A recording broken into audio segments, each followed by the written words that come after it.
The Purge has people invade the Sandin residence, and crime is legal for 12 hours. So, the positives on this movie is the concept is pretty cool. It's interesting, and also the movie raises some ethical questions, like do you save someone on this night who is in trouble, even though you could maybe get killed? Do you give a person back for the people to kill him in order to save your own life? It's very interesting. The concept is cool, and it raises ethical questions. Um, and it's a decent movie. So the concept is just really interesting. Um, and it's just for what the movie is, it's pretty interesting. That's about it. Honestly, I don't think this movie is really a classic. So on to the negatives. The first one that I found was it's ridiculous that the family doesn't lock up the house until like 5 minutes before the purge starts.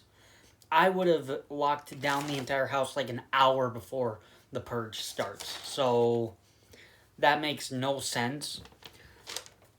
I don't like it that the movie is confined to one house.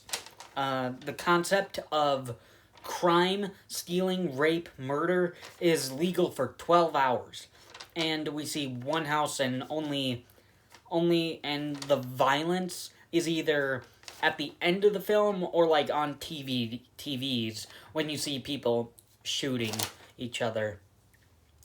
And I feel like this movie isn't nearly as brutal as it could be.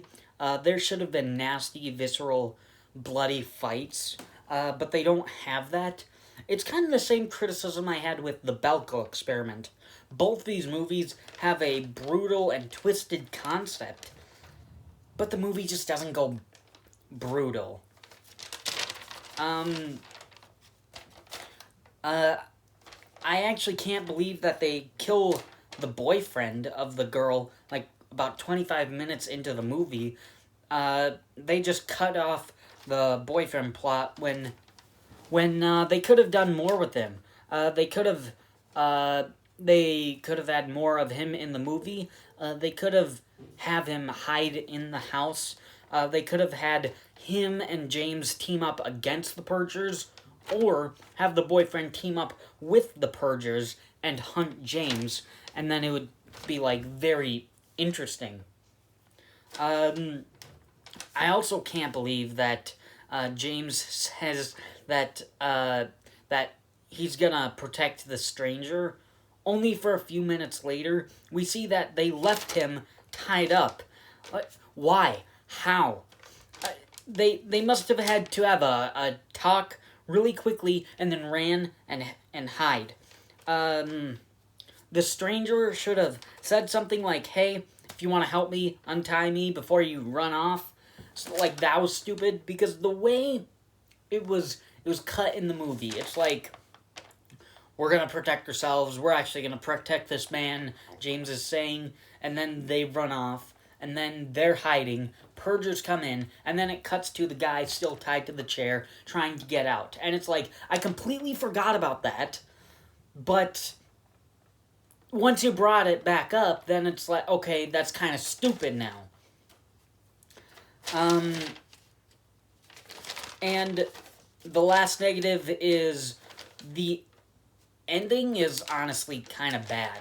The climax is the neighbors invade their house, and the mom makes them sit at a table. They also don't have the leader of the Purge group in the climax, because he's dead. He gets shot by the sister. They should have had a showdown with James and the Purge leader. I think they honestly kind of wanted to have the surprise factor of both James dying and the neighbors actually coming in to be like the final bad guys. So it's just the fact that they end the movie with them sitting at a table is a terrible climax to the movie. Even if they would have just gone with like an all-out fight with the neighbors, it could have been somewhat interesting. But this movie just kind of has a bad ending.